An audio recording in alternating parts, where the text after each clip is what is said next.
Okay, hello, welcome back. This is part 2 of cm4239, the context lecture, and this is where we left off at the end of the last bit, lump, chunk, call it what you will. I think this half will be slightly shorter than the first half, which is probably a relief to us all. Okay, so we've thought about the market and we've talked about the assumptions underlying it and the nature of the market. Let's now look at what happens when something goes wrong. There are 4 pictures here. So we've got a crowded motorway somewhere. We've got an industrial effluent pouring down into a river. We've got atmospheric inputs going on there from a refinery.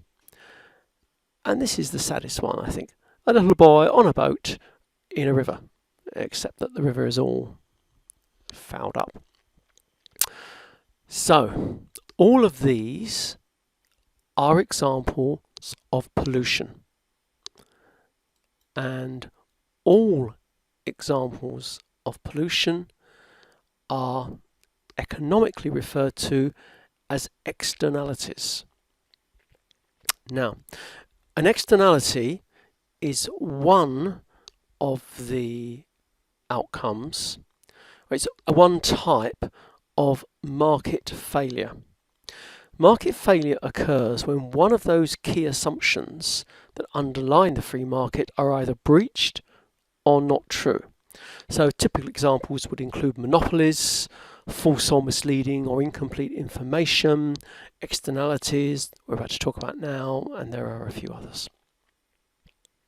So all examples of pollution are externalities, and what we have to think about here is, if we start with our car drivers, who is paying for the cleanup of their exhaust? For this second picture, who is paying for the cleanup of that effluent? Because if you don't clean it up, you're going to have a polluted, possibly dead river. And the same question, who is paying for that cleanup? Clearly, people haven't paid for a long time for disposal of their waste here because it simply ended up in the river.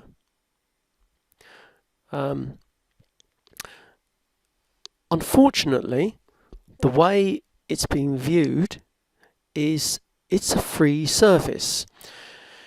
There's this wonderful idea of dilute and disperse. Oh, I've got this nasty pollutant. Okay, I'll just stuff it in the river. The river will flow it away down past, I won't see it anymore, and it'll be diluted and dispersed and it will no longer matter. On a local scale, there are legion examples of this fallacy. And now, even globally, the atmosphere and the oceans, we'll talk a bit more about that later. Dilute and disperse as a concept has done more damage to the environment than probably any other single concept I can think about. It's not free. Basically, the environment is paying. What does that mean? That means us and our children and our children's children. Okay, now this is where this gets sticky. Okay, I'm saying it's not free, it's costing something. How much does it cost? Here we hit a real problem. Estimating, or in economic terms, it's called valuation. Valuing the costs of externalities is a somewhat grim and a very difficult business. So, how much does it cost to completely clean up this river, return it, and the people that lived around it, and the environment as part of it, the animals, the forests and whatever, the things that used to live there, how much would it cost to return that to what they were before the pollution started? You see, it's a bit like, how long is a piece of string then? Let's bring it a bit more home. Let's take air quality, let's take cars, and let's take both the obvious and maybe the less obvious. Let's take the asthma, the bronchitis, the emphysema, the respiratory illnesses, which you might expect, the tumours, the heart attacks, the legion of other health issues, the sterility that comes from air quality. How do you cost them? It's really difficult because we have to think about, well, first of all, okay, how much does it cost if somebody is made ill, they can't work, and is in hospital receiving treatment, etc. ... That's actually the easier way. But how much should we put aside for that person's lesser quality of life now that they've had this disease? Death, somebody dying. Is my life, I'm an old git, is that worth more than the life of that small baby over there? Is a 99-year-old lady who's got everything you don't die of, teetering on the edge, and maybe we get a bad air quality or haze day and she leaves?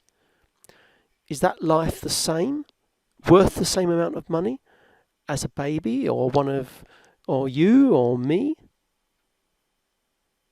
These are very, very difficult areas, which is why cost-benefit analysis has to be taken with a very large and very careful pinch of salt. In the end, costs and benefits are very difficult to value. You can't value the loss of a species through pollution, extinction. What about the potential cures of cancer that we now won't get because we've lost parts of the rainforest where certain species were which had those cures? So, clearly, it's a difficult area. Economics is called the dismal science. Never invite an economist for dinner, you'll slit your wrist by the end of the evening. But nonetheless, with reasonably good reason. These costs and benefits are very difficult to value.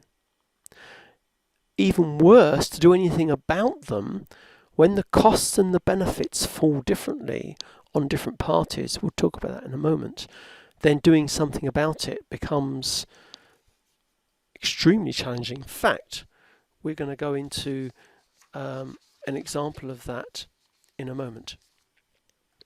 Okay, so let's now, that was a somewhat grim introduction, let's continue through to a particular example. Now,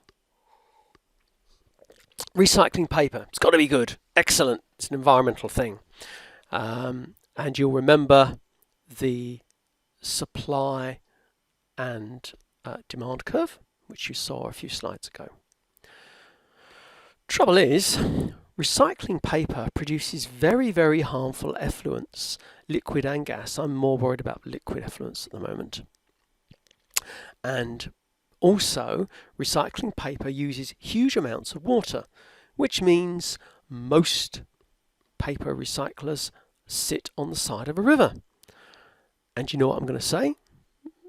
Very many dispose of their nasty liquid effluent into the river. Okay, let's now examine pollution pollution events in a bit more detail with particular reference to this. So any pollution is an externality, and an externality is an example of market failure. That is, one of the 5 base assumptions is shot. Now, in this case, and in fact in all pollution cases, the thing which is usually broken, the assumption that's bust, is that the cost in your cost graph must be the true cost with everything, and then the equilibrium price E there reflects that true cost. Fine. Unfortunately, typically when you're using the atmosphere or the oceans as a waste treatment, waste disposal site, your cost does not include waste disposal, which means that your cost is actually not a true cost. So let's look at the economics of what happens in that situation. This is similar to the graph on the last page, and if you look at the red circle, that's basically what the last page was, where you've got your equilibrium point as was, with your costs and such like. Now, in this sort of situation, and let's actually draw the scenario out for us, our paper mill is punching out this nasty effluent, is going down the river, and downstream maybe there's a food plant that used to use the water neat, or just by filtering, in its products. Now it can't do that because the water's polluted. So it needs to spend money on a water cleanup plant so that it can then use the water again. But you see, the party who should be paying for that is not the food plant, it's the paper plant. Okay, let's have a look. So let's start in the red circle, where we have a quantity Q of paper being produced at a price P. So that's the last diagram. Now, unfortunately, the price, as you are aware, is the cost plus the profit, but they haven't got the full cost, the true cost. So their price is too low. They're not paying for a lump of their costs, which actually are the cleanup. So, what is the real situation? The real situation is the totality of the graph, and the new endpoint is here, where you are producing less paper and charging more for it. And the difference in price between your initial price P and your new price, which does account for all the costs P1, is called the externality, and the difference between them is called the externality impact. Note that the difference between here and here at that original output volume Q is greater than the difference between here and here, but fortunately the same as between here and here, as these two are parallel lines. Sorry, my throat's gone a bit froggy. Okay, so point P1 is the price they should be charging if they would have clean production. In this case, how do we cost the externality? Well, actually, we can do it here, because if you're the food plant, you can actually get a quote for the plant, put it in, and you know how much it's costing. Although you're only one user, the food plant is only one user, if then maybe local people swim in the river down there, and the local council puts a water clean-up plant in to make the water clean enough for them to swim in, that's additional costs which the paper plant would bear. So it makes actually a lot more financial sense for the paper plant to put the water cleanup in rather than the downstream uses. So in this case, it's easy to work out what the cost is because the paper plant could actually just install something to clean up its own waste. In terms of this, I should define some terms. So this was our original plot. In this case now, this original plot is the marginal private cost of production. What that means is how much it's costing the producer, the company, to produce their product. It's not the true cost, because part of the cost is being borne by the environment, and when you plumb that in, you have a new line which represents the marginal social costs of production. That's the additional costs that society or the environment is bearing. Now, how this is usually dealt with is that there are governments and councils, and they will put regulations and charges in for the discharge of pollution, and so the company will be charged a certain amount. In fact, they would be charged that sort of amount, which will certainly correct their business model, and then that money is spent to clean up the damage and such like. Okay, let's continue here, and I'm just going to ask you what these photographs are.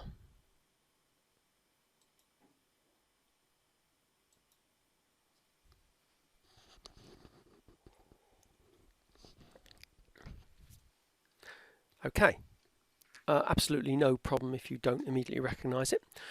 These are satellite photos of the North Pole, the Arctic, in 1979, 2003 and 2012. And in 1779 you had ice cover going right the way across. Now in 2012 you have an old Northwest Passage which is again open. So much ice has melted that now, certain times of the year, you can get through here and cross from the Atlantic to the Pacific. A lot less ice. Now, you don't need me to tell you, this is another example of an externality. Discharge of CO2 and other gases into the atmosphere. The atmosphere, like the oceans, are termed global commons. That is, they're there for all of us. We all get to use them. Take fish from them if it's the ocean or whatever. What we're seeing are the effects of greenhouse warming. It's a bit more complicated than that, but it's effectively caused by increased greenhouse gas emissions from human activities. Importantly, mostly those activities are privately owned. So that means that people who own those businesses actually get the profit. So this situation thus far has yielded lots of private benefits, profits to the companies, the farmers, and even the governments, and at the same time given a lot of societal and environmental disbenefits. You ask the polar bears, who are now facing extinction here, what they think of it. You talk to the Inuit Indians, whose way of life is now pretty much on the way out because their environment has been changed. As a scientist who is involved in this area, unfortunately pretty much irreversibly changed. It's too late now. It's going to go the whole hog, is the consensus of the science body, the ICCC, that's working on this. It's a chemistry module, so I should at least make sure you understand what the effect here is. So we have incoming radiation, this big, thick arrow jobby here, and some of it's reflected by clouds and particulates, some of it's absorbed by the atmosphere, some of it's bounced off the surface, but most of it's absorbed by the planet. That's fine. This is black body theory, which I won't bore you with now. I could bore you with it, but I won't. Now, clearly, if you've got a system which energy is being added to it, for it to remain in equilibrium, energy must be given off. And so you've got solar radiation coming in here with a maximum in the visible, in the yellow. Surface of the sun is about 6.5. Never mind. I said I wouldn't go into black body theory. The surface of the sun is very hot, so actually the wavelength of the incoming light from that surface is very short, so it's visible. The Earth, on the other hand, has a surface temperature of only maybe 300, so the radiation leaving from the Earth to balance the incoming solar radiation is in much lower wavelengths. It's at infrared frequencies, and here you go, you've got this big lot here leaving. Some of it bounces back off the clouds and particles and is reabsorbed. Some of it gets straight out. Others of it is emitted by the atmosphere. Now, greenhouse warming is when, instead of that total headline number in equaling the headline number going out, that actually they're not equal, that you have a disparity. And that's what's happening here. Let's think of this as an externality and think of the difficulties of costing, and I would go to the Stern review, which is probably the authoritative global estimate of this. The costs of global climate change, which is what this has caused, are rising all the time. So, for example, 86 billion American dollars per year up to 2015. Then additionally, on top of that 86 billion, another 67 billion a year up to 2030 for adaptation measures only. We can't put the clock back. We've missed the bus.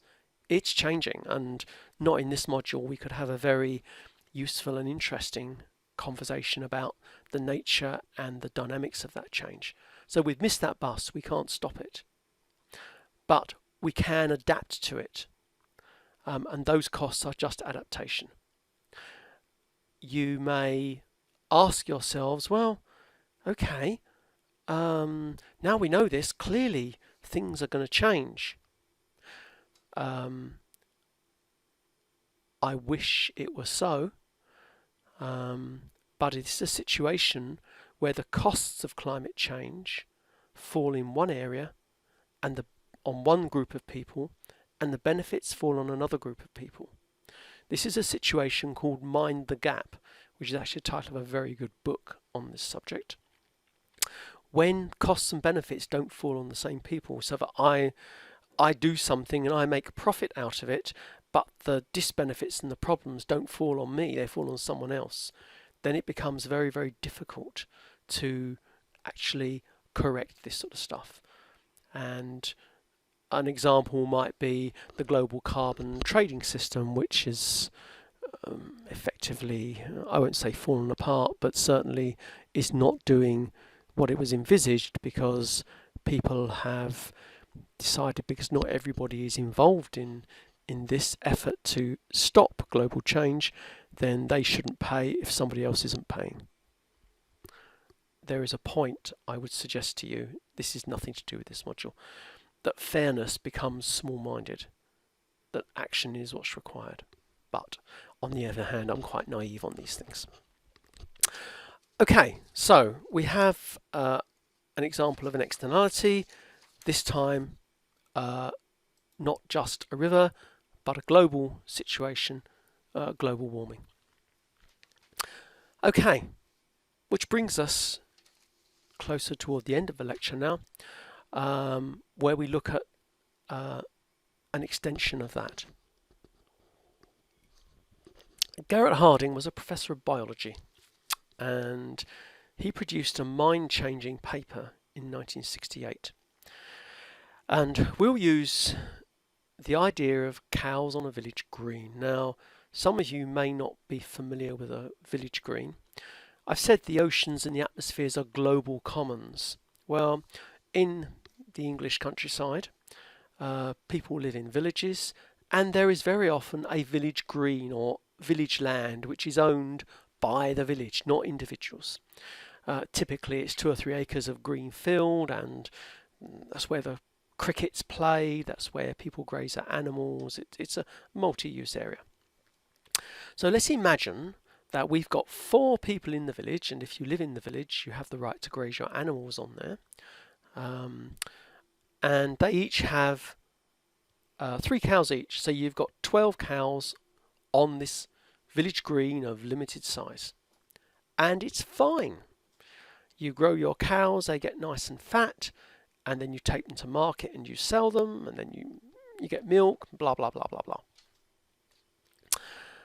Then one of the owners thinks, if I really careful and spend my money really carefully, I could get 5 cows instead of 4, and I'll get more money. So he does, and he's got 5 cows, and that means there's now 13 cows on the green. Capacity is 20. It's fine. He gets more money. The other owners think, oh, bloody good idea. They all do that. That's absolutely fine until all 4 owners have got 5 cows. So there's 20 cows on the green. The green can't take any more. But nonetheless, the habit's there now. Yeah, we can get a 6th cow. One of the owners gets a 6th cow, because the owners don't know the capacity is 20 cows. They just see this as a process. So one of the owners gets 6 cows. Now, there's 21 cows on the land now, not 20. The limit is 20 in terms of the ability of the grass to grow and regenerate. All 21 cows, they'll grow and whatever, and they'll take them to market. They might be a tiny bit smaller, but not that you'd notice. So the person that has 6 cows on there gets paid for 6 cows. The others have only got 5 cows on, they get paid for 5 cows. So they put a 6th cow on. And it carries on and carries on. And the logical end game here, because it's entirely rational as an individual owner to put an extra cow on. You don't own the land, it's not your problem. It's going to lead to overgrazing, and eventually you won't be able to put any cows on there because it will become a dust bowl and everybody loses out. It's called a loss of social benefit, because the private cost here is less than the social cost.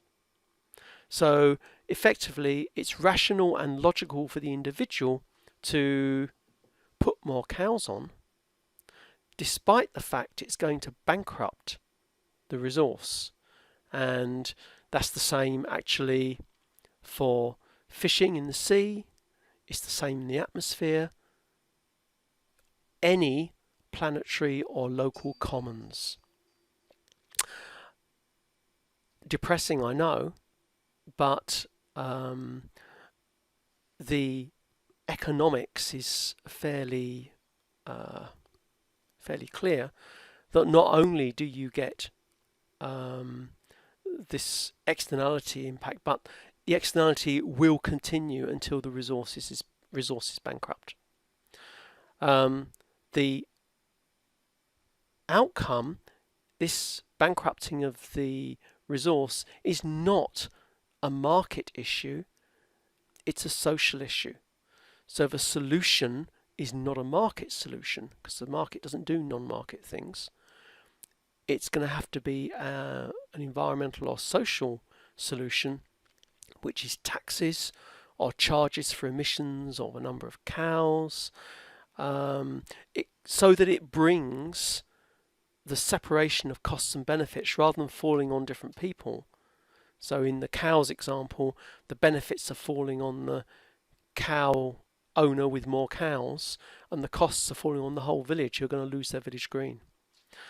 So solutions, non-market solutions, which usually taxes or charges, or interestingly actually, splitting the green up into private ownership so that the costs and the benefits fall on the same person, actually is the only way. Easy in a village green, impossible on a planetary scale system like the atmosphere or the fishing debate in the oceans. Okay, so we get to the end of this lecture. So who pays to protect the environment? Well, you could say government, but it's not really government. It's taxpayers, because it isn't a money tree. It's you and it's me and it's our taxes. And what we are doing is we are giving our money to the industries which are doing the polluting. We are subsidizing the polluter. Now, I could give you lots of examples, but this lecture has gone on a reasonably long time. I'll give you an example from New Zealand where actually literally the growing of cows is one of the main sources of CO2 from New Zealand, and the government there has, instead of actually charging the farmers and the polluters so that they evolve their operation and develop it so that it becomes less environmentally damaging, they've passed all the laws but now are giving the farmers credits so they don't have to pay. And who's paying for those credits? The New Zealand taxpayer. I could give you examples from other countries, but as you are probably aware by now, I know the situation in New Zealand rather well. As Parliamentary Commissioner, you do get to know it fairly well. Okay, why would a government do that? Because it's about powering the country, it's about keeping employment, it's about international competition. The irony is that if you don't shield your industry, so you make them evolve and develop, they become leaner and more internationally competitive. By actually paying them off, using taxpayers' money to do that, you make your industry less sustainable. So you don't, your industry becomes less fit for use, basically. Less fit in the international sense. Okay, so government paying is probably a bad idea to protect the environment. How about the polluter paying? Well, then you get a true cost of manufacturing. So all the competitors have that. It's a level playing field so that the market can then handle this and you'll get the lowest possible price out of that. Why should polluters pay? Because it will make them fitter. I go to the gym 3 times a week. Oh, I just don't want to tell you how much I feel like I've died when I come out the gym. I hate it, but I know it's good for me. I don't wish to become a fat git. Sorry, I don't wish to become very unfit. Therefore, I go to the gym. And it's the same here with industries. Industries don't like parting with money, but that will actually help them to find other ways of doing it and become fitter and basically increase innovation and then drive costs down. Other advantages for polluters paying: marketing adds a lot of value to the brand. You can even demand a higher price and you get traction with government and regulators. Things like corporate social responsibility outside the area of this module. But nonetheless, they're factors. More sustainable, obviously, and the reason we're talking about it here is that is the heart of green chemistry. It is innovation to lower cost, to lower impact. It's innovation to true sustainability, which is why this apparently industrial chemistry module is in the energy and environment section. It's exactly where it belongs. For us though, we've got to do quite a lot of quite heavy duty chemistry, for which I'll apologise in advance, but nonetheless. Okay, so I think probably we're finished. Here's a summary. Oh, there would be a summary if I could click the right button. The cheapest way to manufacture something is not to pay the full cost, which is what many companies and countries have done over a very long time. This generates externalities and the idea of dilute and disperse. Absolutely nightmare. If industry pays, then you get environmentally, economically, and fitter industry. It's probably the best method. Doesn't mean to say government can't subsidise. There are special circumstances where actually subsidy is useful. One of the particular maybe examples is biofuels. Those of you doing energy resources 4282 will look at that, and I've not quite decided, but I might actually partially duplicate that case study in this module as well. It depends how time goes. And finally, the application of green chemistry to all these big words and big environmental things. It lowers the bottom line, the costs. You've got the 3 R's, and we'll talk about this a bit more later. The first one is reduce, and then you've got obviously the others, recycle and reuse. But it's the first one, the easiest one, reduce. Then reuse, and then recycle. If you can do it in the first R, it's a lot easier, a lot cheaper. It forces innovation, and it forces fitness. Okay, I think we're there. So I hope you found this interesting. This is really to set the context for the rest of the module. We're not going to look as much in some of this stuff. We are going to do a little bit of sustainability, a little bit of effects on the environment, but this is the framework in which green chemistry operates. It's our world, actually. So these are the reasons why green chemistry is such a good idea. Okay, guys. Well, again, take care. I hope that wasn't too painful, and I will see you later. Bye-bye.